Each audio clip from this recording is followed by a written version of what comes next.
Ciao a tutti, Ciao a tutti, io sono Martina Lupi, io sono Fabio Gagliardi. benvenuti su un divano particolare. Esatto, una Que- panchina piuttosto che un divano.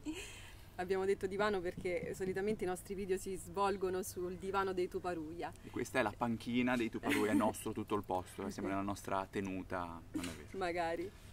Oggi questa esterna ci ha fatto pensare a dei momenti meravigliosi che abbiamo vissuto come musicisti di strada, quindi all'aria aperta, en plein air. Esatto. E quindi oggi parleremo di un argomento un po' particolare che a noi sta tanto a cuore, ovvero fare musica in strada.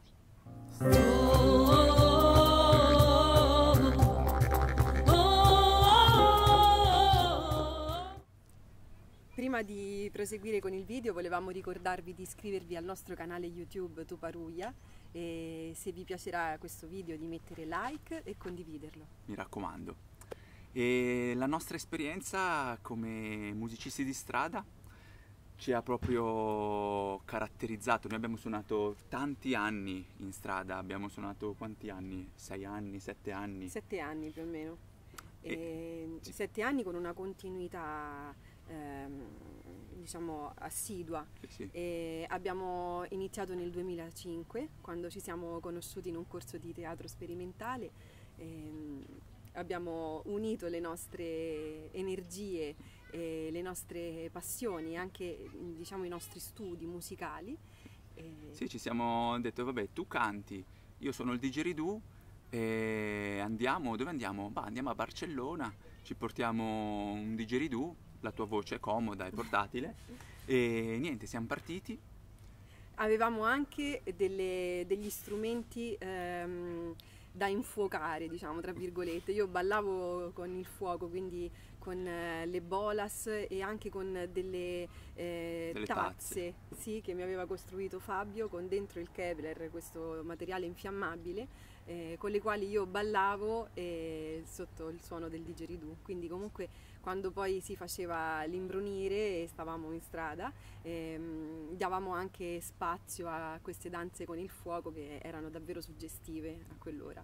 Poi, insomma, alla fine questo viaggio è durato 2 mesi e mezzo e abbiamo vissuto lì semplicemente suonando in strada, facendo spettacolo e ci siamo resi conto che funzionava, che era una cosa che poteva funzionare, sicuramente andava corretta, rivista e ampliata, comunque aggiustata in determinati aspetti. Non avevamo dischi perché ancora non avevamo registrato nulla e quindi era tutto molto improvvisato. Poi piano piano capivamo che comunque una routine era fondamentale da seguire, per cui avevamo capito quali erano i pezzi che funzionavano di più, quanto doveva durare. Avevamo imparato anche dagli altri artisti di strada a vedere come attrarre poi il pubblico prima ancora che iniziasse la performance, quindi anche organizzando lo spazio, creando l'aspettativa dello spettacolo. Insomma, abbiamo studiato tutti gli accorgimenti che potevano darci la possibilità di fare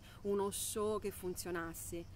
Sì, è stato proprio un'esperienza incredibile, Sì. incredibile. Tornavamo a casa con un cappello alla fine pieno di soldi, di monete, e con le quali abbiamo pagato tutto il soggiorno e abbiamo avuto la possibilità anche di comprare un piccolo amplificatore e quindi a quel punto io cantavo con un po' di sostegno, però era un amplificatore portatile a batteria, quindi non era niente di speciale. Esatto.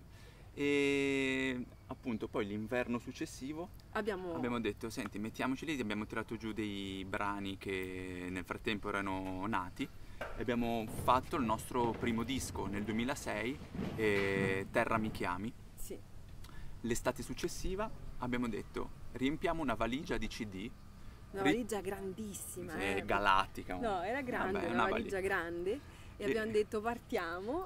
Ritorniamo a Barcellona, anche perché più che altro eravamo consci, insomma, conoscevamo il posto, capivamo, sapevamo come muoverci. L'anno precedente avevamo chiesto il permesso per suonare con il tesserino, perché comunque il comune di Barcellona forniva agli artisti di strada un permesso che era da richiedere e quindi bisognava anche rispondere a determinati requisiti, e ci voleva un anno per averlo, e quindi noi volevamo essere regolari sul territorio per poter suonare e sapere quali erano anche i punti dedicati, e quindi siamo tornati proprio sul luogo molto del più misfatto. organizzati, Sì, quindi sì, sì. avevamo i microfoni, avevamo i tappeti, Amplificazione, sì, sì, amplificazione. qualche strumento in più e Sì, soprattutto una valigia di CD. E la esatto. nostra prerogativa è stata: allora, arriviamo, finché non finiamo tutti i CD non torniamo. Avevamo 23-24 anni e niente, siamo andati e i primi 20 giorni abbiamo suonato coi CD, dopodiché li abbiamo finiti. Finiti dopo 20 giorni. E E- quindi poi è stata vacanza Sì. e anche la possibilità di fare degli incontri meravigliosi che ci hanno in qualche modo anche indirizzato verso altra musica, altre ispirazioni, altri viaggi, e veramente quando parliamo di questo argomento credo insomma che vediate quanto entusiasmo e quanto i nostri occhi brillino, perché comunque è stata un'esperienza della vita che ci ha consentito intanto di fare tutti i concerti che volevamo, perché noi facevamo veramente migliaia di concerti al mese, di conoscere tantissima gente e anche la possibilità di offrire dei concerti tra virgolette gratuiti, quindi dare la possibilità solamente a chi apprezzasse questo tipo di musica di fermarsi, per cui tutto quello che veniva era uno scambio autentico. Una cosa importante quando si sceglie un luogo per suonare in strada è riuscire a mantenerlo e quindi prendere questo mestiere con serietà, come si farebbe con qualsiasi altro mestiere. Noi per suonare a Roma, in via dei Fori Imperiali, che era la nostra location preferita, arrivavamo la mattina alle 7:30, prendevamo il posto, organizzavamo tutto lo spazio, pulivamo anche intorno dalle bottiglie, da tutto quello che poi i turisti o comunque anche i romani la sera prima avevano lasciato, per rendere sempre più bello questo, cioè, il luogo per la musica e per gli altri. Che poi ecco, come dicevamo prima di trovare questo posto, noi ne abbiamo girati tantissimi altri e ogni posto, insomma, anche attraverso la risposta del pubblico, la nostra energia, come ci sentivamo, insomma, era diverso l'uno dall'altro e questo era quello che ci dava più soddisfazione e anche un riscontro appunto Sì. sia economico e sia appunto del pubblico.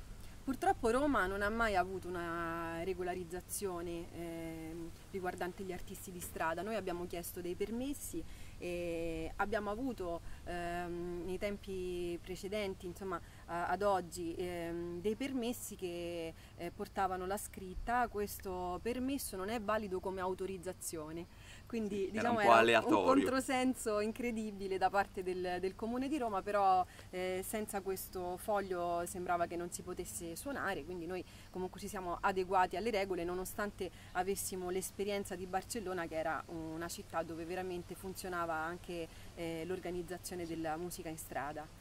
Una cosa che noi abbiamo visto e che è importantissima è avere proprio come se fosse un concerto, cioè trattare la strada con rispetto, nel senso che non bisogna andare lì buttati per terra a suonare, ecco. Io ho visto tante persone magari con il didgeridoo che hanno imparato un po' la respirazione, si mettono lì e fanno 3 pezzi così buttati lì. No, bisogna avere una scaletta, una routine, Sì. uno spettacolo, qualcosa da dire, perché tanto nella strada vige la meritocrazia. Se tu vai con un qualcosa di campato in aria fai pochi spicci. Noi nell'arco di questi 7 anni abbiamo venduto in strada, non perché insomma siamo cioè, abbiamo trovato una nostra formula, in 7 anni abbiamo venduto circa 7-8 mila CD. Per cui Autoprodotti tutti da autoprodotti, noi ci siamo pagati il mutuo per 6 anni. La nostra in musica strada. ha viaggiato in tutto il mondo prima di noi, perché comunque la possibilità di vivere in una città come Roma è di avere una vetrina sul mondo, perché i turisti che abbiamo a Roma sapete insomma che vengono da tutto il mondo, e quindi noi vendendo i nostri dischi abbiamo avuto la possibilità in qualche modo di arrivare in posti dove non saremmo mai potuti arrivare, nemmeno con internet probabilmente. Sì. Poi c'è anche persone che ci hanno visto, ci hanno chiamato a suonare, chi in Macedonia, chi a Berlino, in Portogallo. In Francia. È una vetrina incredibile, però ecco, bisogna porsi in maniera professionale. Se un produttore ti vede, tu devi avere qualcosa da dire, non è solo quel momento. E ovviamente se uno ha uno spettacolo, dei brani insomma, da poter proporre, poi puoi anche farli al di fuori dalla strada, quindi su palchi, Certo. in altre situazioni. E poi è stata una palestra incredibile, una vera gavetta in qualche modo, perché comunque ci ha dato davvero la possibilità di suonare davanti alla gente, davanti al pubblico che cambia sempre ogni 20 minuti e quindi per noi è stato davvero farci le ossa in qualche modo. Sì, anche perché c'erano situazioni a volte anche estreme, anche strane, insomma, certo.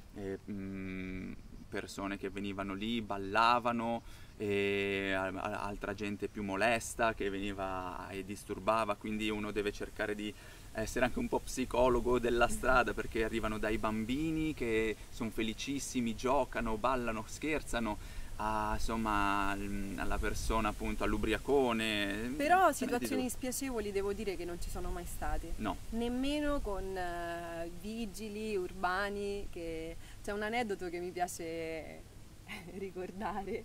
Ce ne sono moltissimi. Ce ne sono molti, però qui a Roma, per far capire poi la mentalità di noi italiani rispetto al suonare in strada e come è vista rispetto invece all'estero, che è un mestiere davvero come un altro, e anzi è un mestiere anche molto apprezzato. C'era questo vigile urbano, insomma, della polizia municipale che ci vedeva tutte le domeniche, e un giorno venne da me e mi disse: ma non vi siete ancora sistemati?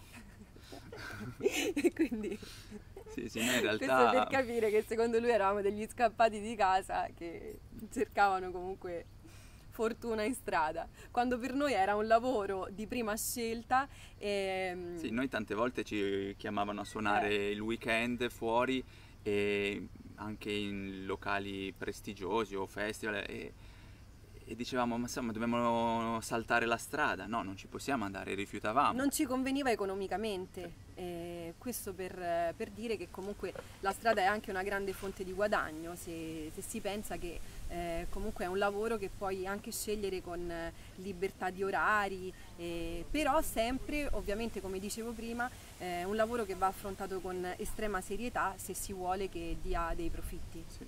Quello che dai ti ritorna, sì. La professionalità che metti, le capacità ovviamente, perché appunto è meritocratica la strada. Se tu fai un qualcosa che piace hai ritorno, se no che la gente non paga un biglietto per venirti a sentire, per cui se suoni male o se fai delle cose che non piacciono non hai riscontro, non hai ritorno.